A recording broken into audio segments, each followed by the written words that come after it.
그런데 지금 우리가 어떤 뭐 코리아 디스카운트라든가 여러 얘기들이 나옵니다만 사실은 아직 그렇게 기업의 권력 부분, 우리나라 대기업의 권력 부분에서 아직 투명하지 못하고 명확하지 못한 부분들이 남아있는 것들이 큰 작용을 하거든요. 그래서 저는 민주주의를 이번 기회에 확실하게 하는 게 우리나라 대기업들이 2020년대에 그 글로벌한 위상에 걸맞게 이렇게 좀 현대화하는 방법이 아닌가 그런 생각이 듭니다. 근데 지금 계속 이게 논란화가 되고 있는 자체가 저는 긍정적인 신호다라고 계속 또 말씀을 드렸고, 시간은 어느 정도 걸리겠지만은 결국 그렇게 될 수밖에 없다.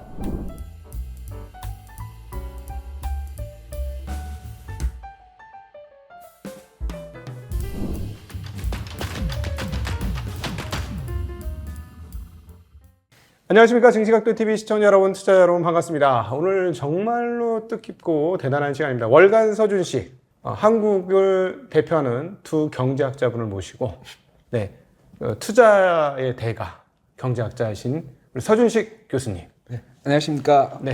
그리고 경제사상사의 또 대가 경제학자 홍기훈 선생님을 모시고 월간 서준식 시작하도록 하겠습니다. 반갑습니다. 정말 저는 이제 인생 잘 사는 것 같아요. 이런 날을 보면은 이렇게 훌륭하신 두 분과 함께 무언가를 할 수 있다는 게 얼마나 내 인생의 뜻깊은 일인가. 제가 너무 뵙고 싶어서 막 졸랐잖아요. 같이 한번 이렇게 볼 수 있게 해달라고. 그래서 너무 기쁜 시간이고, 오늘 정말 어떤 지혜의 향연의 장이 진짜 필로소피아한 그런 시간이 되지 않을까 하는 생각이 듭니다. 자, 오늘 이렇게 오셨는데 최근에 한국이 참 이슈가 많아요. 근데 이제 우리 투자 쪽에서는 금투세 이슈가 제일 크거든요. 최근에 정말로 뜨겁게 달아올랐어요. 저희 업계에서는 광기라고 느껴질 정도로 지금 뜨겁게 달아올랐어요. 근데 이제 하나 느끼는 게, 우리가 20세기 경제사에서 공부를 했습니다만 20세기를 이렇게 만들었던, 20세기의 문명화를 만들었던 핵심적인 요소는 그때 세계화, 하나는 세계화, 그리고 또 하나는 기업, 그리고 또 기업이 만들었던 기업 연구소, 이렇게 브래드 퍼트가 얘기를 했잖아요. 그런 측면에서 보면 한국은 참 신기하게도 기업에 의해서 문명화가 되어 있는데 기업을 인정은 안 하고, 또 뒤에서 기업은 자기 빼먹을 걸 다 빼먹고, 아주 묘한 구조인 것 같아요. 이 금투세 이슈도 그렇고, 금투세 이슈 뒤편에 있는 상법 문제도 그렇고, 사람들이 기업을 그렇게 썩 예전보다 좀 나아졌지만 그렇게 인정을 안 하는 반면에, 근데 기업에 의해서 이 나라의 문명이 이만큼 발전해 왔고, 근데 기업이 국민한테 녹아들지 못하고, 저는 그런 걸 느끼거든요. 아무래도 우리나라 자본주의화, 산업화가 좀 다른 나라들보다 늦게 시작됐잖아요. 늦게 시작됐기 때문에 그 자본주의의 민주화도 아니면 상법 민주화도 늦게 이제 이루어지는 거죠. 그러니까 민주화도 늦게 쟁취했듯이 그런 것도 조금 다른 나라들 비해서는 좀 늦게 그렇게 지금 이제서야 지금 막 얘기도 많이 나오고 지금 투쟁도 하고 그러고 있는 거죠. 언젠가는 저는 될 것 같다 이렇게 생각하죠. 근데 그 점에서 이제 우리가 여기서 왜 민주화를 해야 하는가 하는 거에 대한 의문이 있는데, 사실 여기까지 올 때는 한국은 기업가 정신으로 여기까지 끌고 온 거라고 생각이 들거든요. 기업들이 정말 열심히 했고 자기를 다 갈아가면서 이렇게 하긴 했는데, 이게 좀 규모가 커지고 나니까 이런 기업가 정신이 안 통하는 경우도 좀 있는 것 같고, 그 다음에 이제 훨씬 더 세계적 규모를 가진 미국의 기업들을 보니까 기업가 정신도 있지만 자본의 효율성, 그러니까 자본의 힘, 이런 것도 있는 것 같아요. 근데 이제 한국 같은 경우는 자본의 힘보다는 기업가 정신 중심으로 이렇게 가고 있는데, 그럼 결국 한국의 이 자본주의 시스템이 더 발전을 하려면 자본의 힘이 강해져야 됩니까? 아니면 기업가 정신 상태로 그대로 그동안 모양으로 가야 될까요? 저는 그 민주주의가 좀 강화돼야 될 거라고 생각하는데요. 요 말씀을 드릴게요. 그러니까 어느 나라든지 그 대기업이 처음에 추진할 때는 사실 뭐 경제학 교과서에서는 뭐 시장이 작동해서 돈이 벌린다 이렇게 말하지만 우리 다 그거 현실이 아니라는 거 다 알고 있고 실제 큰 비즈니스라고 하는 건 권력하고 다 항상 연결이 돼 있잖아요. 그렇죠. 우리나라도 예외가 아니고 대기업이라는 게 처음에 권력하고 그야말로 뭐 정경유착이다 그래서 밝은 면도 있고 어두운 면도 있고 막 이랬었는데요. 저는 대기업 하시는 분들이 생각을 좀 바꿨으면 좋겠는 게 이제 2020년대 대기업은 그렇게 음습한 대기업이 그런 자본주의가 아니거든요. 그러니까 그런 자격지심을 가질 필요가 없고 우리가 지금 대기업들이 얼마든지 합리적으로 하고 있고 굉장히 기업가 정신을 발휘하고 있는 부분이 있기 때문에 어떤 권력하고 유착이 되어 있는 부분이라든가 그 주식시장, 자본시장에서 좀 제대로 이렇게 투명하게 행동하지 못하는 부분이라든가 이런 부분들은 과감하게 드러내놓고 민주화를 하고 절차대로 합리화해야 된다고 생각합니다. 그러니까 저는 민주주의를 정의하는 부분 여러 가지 방법이 있지만은 권력을 길들이고 권력을 합리화하고 투명화하는 것이라고 민주주의를 말할 수 있거든요. 그런데 지금 우리가 어떤 코리아 디스카운트라든가 여러 얘기들이 나옵니다만은 사실은 아직 그렇게 기업의 권력 부분, 우리나라 대기업의 권력 부분에서 아직 투명하지 못하고 명확하지 못한 부분들이 남아있는 것들이 큰 작용을 하거든요. 그래서 저는 민주주의를 이번 기회에 확실하게 하는 게 우리나라 대기업들이 2020년대에 그 글로벌한 위상에 걸맞게 이렇게 좀 현대화하는 방법이 아닌가 그런 생각이 듭니다. 그렇죠. 지금 우리 얘기하는 민주주의라는 거는 이제 자본시장 민주주의를 그렇습니다. 말씀하시는 거죠. 그렇습니다. 예, 그렇게. 예. 우리 서 교수님도 그렇게 생각하십니다. 이게 여기서 이제 소위 말하는 자본주의 시스템이 좀 더 민주화돼야 기업들이 더 발전하고 우리나라가 한 단계 더 업그레이드하고. 다른 나라도 다 그렇게 성장을 해온 나라가 많고요. 이제 우리 차례가 됐고, 그래서 상당히 오래 전부터 우리가 기회가 있을 때마다 그걸 주장을 했었잖아요. 주장을 했었고, 근데 지금 계속 이게 논란화가 되고 있는 자체가 저는 긍정적인 신호다라고 계속 또 말씀을 드렸고, 시간은 어느 정도 걸리겠지만은 결국 그렇게 될 수밖에 없다. 저는 이제 그렇게 생각을 하고 있는데요. 그래서 뭐 그런 과정에서 지금 검투세 문제가 불거져 나왔고, 그래서 검투세가 이게 세금 문제잖아요.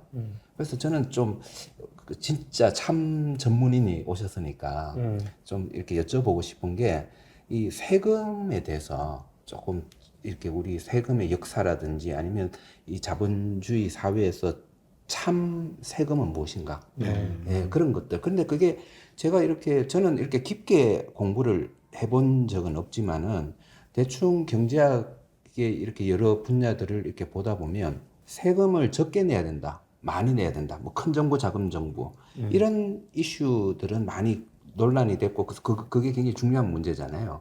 그런데 세금이 어떤 종류의 세금을 내야 되고 어떤 종류 그래야지 뭐 경제에 더 도움이 된다.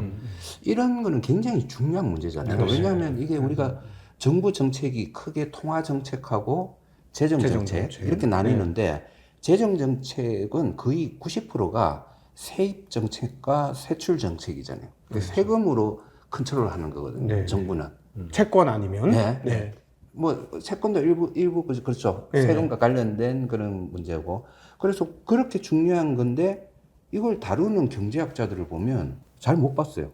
저는 아담 스미스 예전에 그리고 리카르도 그리고 밀턴 프리드먼 정도는 세금에 대해서 어떤 세금이 좋은 그나마 좋은 세금이다. 뭐 이런 얘기를 한 것 같은데 정말로 그런 경제학자들이 이걸 연구한 분들이 없는지 뭐 그런 걸 얘기하신 분들이 있는지 이게 좀 궁금하거든요. 알겠습니다. 저희 지금 뭐 금투세에 대한 전문가라고는 이 두 분이 오히려 전문가이실 것이고 제가 그래서 이런 얘기를 좀 준비를 해봤어요. 그 세금의 역사라고 그럴까? 그리고 지금 방금 중요한 말씀을 하셨는데 세금 문제를 사람들이 자꾸 이 경제학 문제로만 접근을 하는데요. 사실은 정치학의 역사, 국가의 역사에서 가장 핵심을 이루는 게 또 이 세금 문제이기도 해요. 그렇죠. 이 정치나 국가의 문제에서 세금 문제 빼면 사실 남는 것도 없거든요. 역사적으로 이 세금 문제가 왜 복잡하고 그러니까 어떤 식의 논리를 거쳐왔는지 제가 그냥 크게 아주 간략하게 한 세 개의 시기로 나눠가지고 좀 말씀드릴까 해요. 우선 너무 까마득한 옛날로 거슬러 올라갈 수는 없습니다만은 대략 한 16세기 이전 서양 역사를 주로 중심으로 말씀을 드리겠는데 조금 충격적으로 들리실 수 있을지 모르겠는데 세금이라고 하는 건 없었어요. 원래는 이게 무슨 말씀인지 좀 설명을 드릴게요. 지배계급이 피지배계급으로부터 이게 수탈을 하고 가져가는 것들은 물론 있었죠. 그런데 단일한 개념으로서의 세금이라고 하는, 지금 우리가 텍스라고 하면 그게 정부가 가져가는 돈이 다 텍스잖아요. 네. 그 개념이 없었어요. 항목마다 다르고 이유마다 다르고 여러 가지로 나눠져 있어가지고, 그리고 그 하나하나가 어떤 경제학적인 논리로 정당화가 되거나 되는 게 아니고요. 종교적인 논리, 정치적인 논리, 때로는 윤리적인 논리로 뜯어가는 거였었어요. 이렇게 요걸 기억하는 게 굉장히 중요한 이유가 있습니다. 지금도 우리가 금투세라든가 여러 세금을 얘기를 할 적에 이거 하면 뭐 성장률이 어떻게 된다, 수익률이 어떻게 된다, 우리가 계속 돈깨서만 하는데, 세금 문제의 본질은 사실 어디에 있냐면은 국가하고 국민들 사이에 권리와 의무의 문제가 사실은 정치적으로는 본질이거든요. 그래서 요 예를 좀 들겠습니다. 가령 우리가 그 17세기, 16세기 이전에 있는 유럽의 대부분의 지배자들은요, 세금을 정기적으로 걷지 않고 자기 영지가 있었어요. 레메스네라고 해서. 그래서 그 영지에서 들어오는 수입으로 그냥 살았고, 그 영지에 있는 농사 짓는 사람들이 내는 거를 굳이 얘기하자면 텍스라고 얘기할 수 있는데, 요거는 우리들이 당신 땅을 경작하고 있으니까 내는 겁니다라고 하는 일종의 소장료 같은 개념이었었어요. 근데 요거 말고 뭐가 있냐면은 파인이라고 하는 게 있는데, 요건 벌금이죠, 벌금. 그러니까 살인을 저지른다든가 뭐 술 먹고 고성방뇨를 한다든가 이렇게 질서를 어겼다라고 하면은 너는 질서를 어겼으니까는 돈을 내야 된다라고 하는 행목으로 하는 파인이라고 하는 게 있었고, 그다음에 fee라고 하는 게 있었는데, 그 각종 시설들을 가지고 있었어요. 이 영주나 왕들이 뭐 방앗간이라든가 무슨 제철소라든가 이런 것들. 그럼 요걸 사용하면은 여기에 또 사용료를 내는 게 fee였고, 그다음에 또가 뭐가 있냐면 톨이라는 게 있었는데, 통행세죠, 통행세. 그러니까 여기 악명 높았던 데가 그 라인강 있죠, 그 독일에.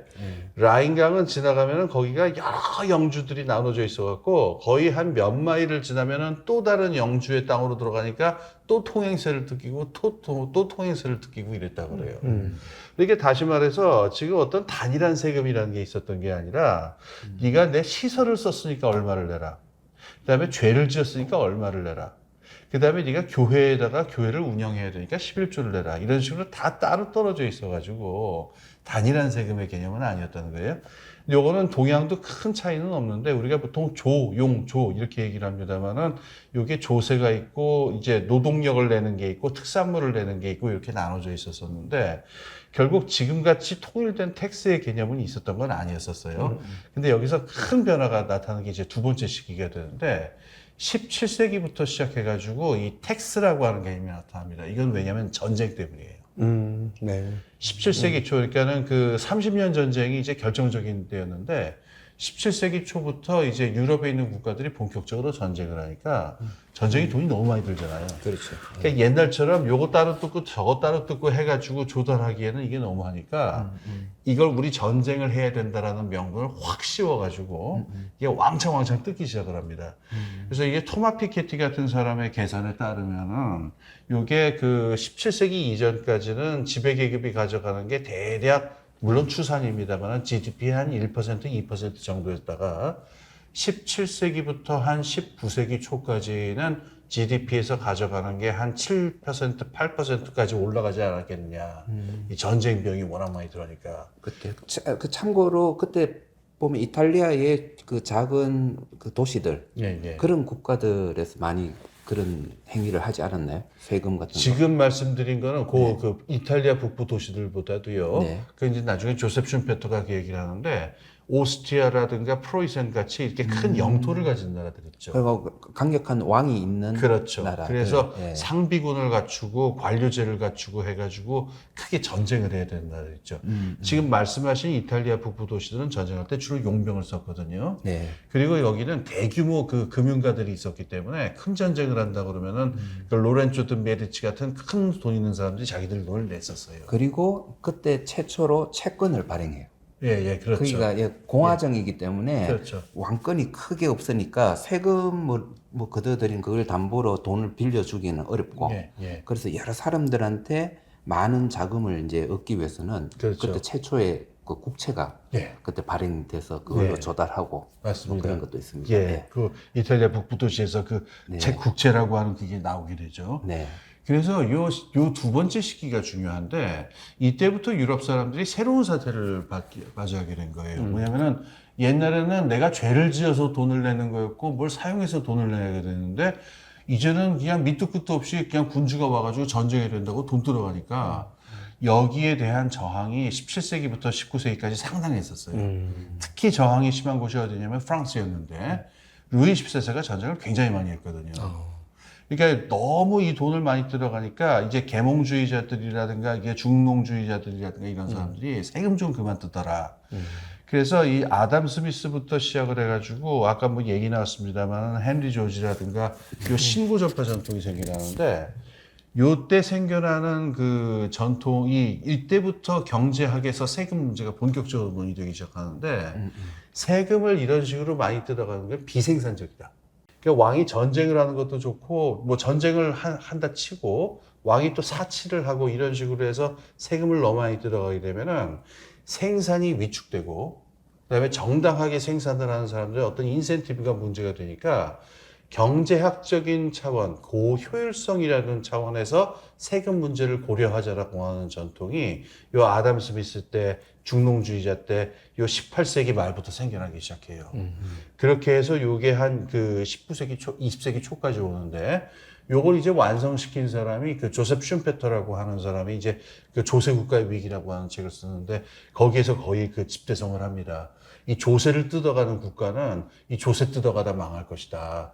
경제를 살리기 위해서는 조세의 합리성이 들어가야 된다는 건데 상당히 보수적인 관점이었었어요. 조세 너무 많이 뜯으면 안 되고 사회복지 너무 많이 하면 안 되고 이 경제, 시장 경제가 살아나는 그 역동성을 중심에 놓고서 세금을 정해야 된다 이런 거였는데 20세기 이제 세 번째 단계에 들어가는데 여기서 이제 완전 한번 반전이 생기죠. 바로 케인즈 경제학의 등장입니다. 이때 뭐가 보이게 되냐면은 케인즈라고 하는 사람이 보인 빛나는 업적이 뭐냐면은 그 전까지는 국가라고 하는 게 시장에서 차지하는 역할이라는 게 역작용만 하고 그 회방만 놓고 이런 식으로 생각을 했는데 그게 아니고 진짜로 완전 고용 수준에서 균형을 도달을 하려면은 국가가 필수 물가계의 역할을 한다. 재정 지출이 너무너무 중요하다. 이런 것들을 케인즈가 이제 밝혀내잖아요. 그렇죠. 그리고 이것하고 맞물려서 20세기에 굉장히 중요한 일이 진행이 되는데 1차 세계대전이 끝난 다음부터 복지국가가 폭발적으로 팽창을 해요. 그래서 뭐가 나타나냐면은 역사상 초유의 사태가 발생하는데 누진세라는 게 나타납니다. 누진세의 구상은 이제 프랑스 혁명 때도 있었고 그 전부터 있긴 있었는데 누진세라는 건 사실 어떻게 생각하면은 좀 불공평하잖아요. 똑같은 세율을 때리든가 정액세, 네. 플랫텍스를 하든가 해야 되는데 참고로 아담 스미스는 플랫텍스를 얘기를 했었거든요. 근데 그 소득 높다고 세율을 더 높이는 게 말이 되느냐 이런 거였는데 그 실질적인 필요 때문에 누진세를 하질 않을 수가 없었어요. 우선 너무나 많은 사람들이 전쟁에서 죽어가고 다쳤기 때문에 국가가 복지를 안 할 수가 없었고 또 양차 대전이 있었고 복지 국가를 해야 되니까 이 높은 세율에 높은 소득을 가진 사람들한테 어마어마한 누진세를 갖다가 해가지고 미국 같은 경우에는 최고 구간에서 이게 한 80%를 넘는 정도로까지 가거든요, 실제로. 그게 그게 2차 예. 세계대전 이후죠. 전후 복구 그렇죠. 뭐 그런 문제도 있었고 예. 예. 케인지안을 적극적으로 받아들이면서 그렇죠. 예. 누진세도 있고 그렇죠. 거기에, 예. 그래서 이렇게 누진세가 강하게 들어오면서 그 세금을 가져가는 폭이 너무너무 확장이 돼서 요게 아까 말한 7%, 8%가 아니라 30%, 40%, 막 전쟁 때는 막 50% 넘게까지 올라간단 말이에요. 세입이. 그러니까 요거의 정당화 논리를 제공한 게 이제 케인즈 경제학이었었는데 그 전에 경제학자들은 이러면은 시장 경제 다 죽는다라고 그러면서 막 이렇게 거의 기절을 하는 지경이었지만은 케인즈 경제학자들의 입장은 다르죠. 세금을 이만큼 걷는다 하더라도 이게 전체 국민 경제의 순환에서 어떤 역할을 하냐에 따라서 이 오히려 순기능을 할 수 있다는 얘기가 되는 거니까. 그렇죠. 예. 그 다음부터 여기에서 케인즈 경제학 제가 이제 좀 이따가 그 좀 더 자세히 상수를 할까 하는데. 케인즈 경제학자들의 독특한 관점이 하나 중요하게 나옵니다. 뭐냐면 아까 공채 얘기하셨는데 1930년대에 누진세 말고 또 국가재정에서 굉장히 중요한 무기가 하나 생겨나는데 바로 국채발행입니다. 네. 그 30년대 초에 이 케인즈식의 경제정책을 한 데가 이제 미국만 있는 게 아니고 스웨덴도 그렇게 했었고 그 다음에 파시스트 일본도 이제 그런 정책을 하는데 이 세 나라의 공통점이 세금을 걷어서 정부 지출을 늘리면은 오히려 이제 그 구축 효과가 발생할 수가 있으니까 이 세 나라 다 공채를 굉장히 많이 발행을 해요. 그러니까 공채를 발행해서 그걸로 재정을 조달할 수 있다라고 하는 또 하나의 무기가 생겨나는데 요 나라들이 저거를 공채를 발행하고 세금을 거두면서 그 다음부터 이거를 옛날 재정학에 있었던 정치적 고려하고 섞기 시작합니다. 어떤 경우에는 공채를 발행하는 게 경제적으로 효율적일 뿐만 아니라 정치적인 형평성이 있느냐. 또 세금을 거둘 때도 단순히 세금이라고 하는 게 그 정부가 필요로 하는 돈을 조달하기 위한 수단이 아니라 어떤 행동은 위축시켜야 되고, 이를테면 뭐 담배를 핀다든가 술을 마신다든가 사치를 한다든가 이런 어떤 정치적 목표는 위에 따라서 어떤 건 위축시키고 근로이용이라든가 또는 사람들의 어떤 그 주택 구입이라든가 이런 것들은 장려하기 위한 어떤 정치적 고려들 있죠. 이런 것들하고 섞어가지고 풍요하게 다시 한번 그 세금 정책을 하자라고 하는 사고방식이 살아나는데 요걸 퍼블릭 파이낸스라고 보통 불러요. 요새는 잘 안 쓰는 말인데 옛날에는 이걸 퍼블릭 파이낸스라고 그랬어요. 공공자금을 조달한다. 그래서 이런 사고방식이 이제 1970년대까지 오다가 이제 그 다음은 제가 얘기할 필요 없을 것 같아요. 이제 그 이른바 70년대에 재정국가의 위기라고 한 게 나타나고 그 재정 적자 때문에 대부분의 선진국들이 큰 위기를 맞게 되니까 신자유주의 경제학이 나타나면서 다시 균형 재정으로 가야 된다. 세금은 무조건 깎는 게 답이고 세금을 깎아야 투자가 살아나고 경제가 살아나고 등등 한다라고 하는 우리의 익숙한 얘기가 나타나니까. 그래서 제가 이게 너무 말씀이 길어서 죄송한데 요약하자면 한 3시기 정도를 말씀을 드린 거죠. 17세기 이전에 경제 논리하고 무관하게 여러 가지 종류의 정치 행위가 있었던 시기. 이게 인류의 오랜 역사를 차지하고 있는 거고, 그 다음에 이 전쟁 때문에 국가가 통일된 텍스를 거둘 수밖에 없었던, 그렇게 한 17세기에서 한 19세기까지의 기간, 이때는 경제사상에서는 세금은 가급적이면 효율적으로 걷어야 되고 시장 경제를 건드리면 안 된다라고 하는 보수적인 경제 조세 사상이 나타났던 시기고, 20세기 들어와가지고 세금의 역할이라고 하는 것에 다른 부분이 부각이 되면서 여러 가지 정치적인 고려들을 다시 한번 할 수 있다라고 하는 케인즈주의적인 사고방식이 살아난 시기. 이렇게 세 시기 이후에 지금 우리 신자유주의 시기에 살고 있게 된 거죠. 세금이 사실 초반에는 다른 국가와의 대결, 그러니까 전쟁, 그래서 생존을 위해서 세금을 걷었는데, 아까 루이 14세 얘기를 하셔서 그런데 세금을 너무 많이 걷으면 안에서 내전이 일어나는군요. 그렇죠. 예, 프랑스 혁명이 결국 벌어졌죠. 예, 프랑스 혁명은 결국 안에서부터 골마 터진 거니까. 그렇습니다. 그래서 아까 세금을 많이 내면 망한다 그랬는데 사실 그 전에 왕들은 다 세금 때문에 망했죠. 영국 같은, 그러니까 저는 민주화가 이루어진 것도 결국은 세금 때문이라고 생각하고요. 영국 같은 경우도 그 부르주아들이 세금을 내는 주체였고, 그 주체들의 세금을 많이 받기 위해서 어떻게 보면 그 권한을 많이 줬잖아요. 의회에도 불러가지고 같이. 그런 식으로 이제 그 부르주아들, 그러니까 그 시민들이 재산이나 부를 가지게 되면서 세금을 내는 능력이 생기니까 정치적인 권한도 생기고, 그러면서 그게 민주화가 된 그런 케이스가 영국이라면, 프랑스 같은 경우는 세금 때문에 서로 싸우다가 귀족하고 시민하고 부르주아하고 싸우다가 결국은 한판 엎게 된 그런 식으로 된 게 또 프랑스고, 그러니까, 그렇게 보고 있죠. 그러니까 프랑스 같은 경우는 부르주아에 대해서 애매한 포지션이 되는 게 그 세금 문제 때문에 귀족하고 싸울 때 일반 시민들을 끌어들인 것도 있고, 부르주아가. 그 계급이 시민이니까 네. 그러니까 같은 시민이 된 거죠. 근데 정작 그때 가장 큰 갈등은 그 루이 16세인가요? 16세가 남북 전쟁 때 미국 지원하고는 거의 가산 탕진했잖아요. 그래서 세금을 더 걷어들이려는데 귀족들은 세금을 안 냈잖아요. 그래서 부르주아들이 또 우리한테 내라고? 쟤들한테도 좀 내게 해. 뭐 이런 식으로 하다가 그게 안 되니까 그렇게 갈등이 심화되고 결국은 혁명까지 가게 된. 그런. 앞서 그러면 영국에서 그렇게 세금을 걷게 된 것도 그것도 전쟁 때문에 그래요? 전쟁 때문이었습니다. 그게 그러니까 영국의 세금은 어떻게 되냐면은 그 영어로는 레비 텍스라고 그러는데, 그 전쟁 때가 되면은 왕이 이거는 앵글로색슨 때부터 그랬어요. 8세기, 9세기 때부터 위탄이라고 하는 일종의 의회를 소집을 해가지고, 야, 전쟁하게 되는데 지금 돈이 필요하다. 어떡하냐. 돈들 좀 내라. 그래가지고, 이 애걸까지는 아니고 하여튼 호소를 해서 이게 돈을 모으는데 그걸 레비텍스라고 하거든요. 근데 17세기에 이 찰스 1세라고 하는 스코틀랜드에서 온 왕이 자꾸 프랑스 왕 흉내를 내서 자꾸 절대군주 흉내를 내려고 그랬어요. 그래서 자꾸 전쟁을 하려고 그러니까 어떡하면은 그 잉글랜드에 있는 귀족들이나 부르주아들을 모아서 야, 그 돈들 내라 이러니까 이 험한 말로 티꺼운 거죠. 어디서 스코틀랜드에서 기어들어온 그 왕이 우리 잉글랜드의 그 관습을 모르고 아무 때나 시도 때도 없이 전쟁 세금을 거두려고 하느냐. 그래서 시비가 시작이 된 거였습니다.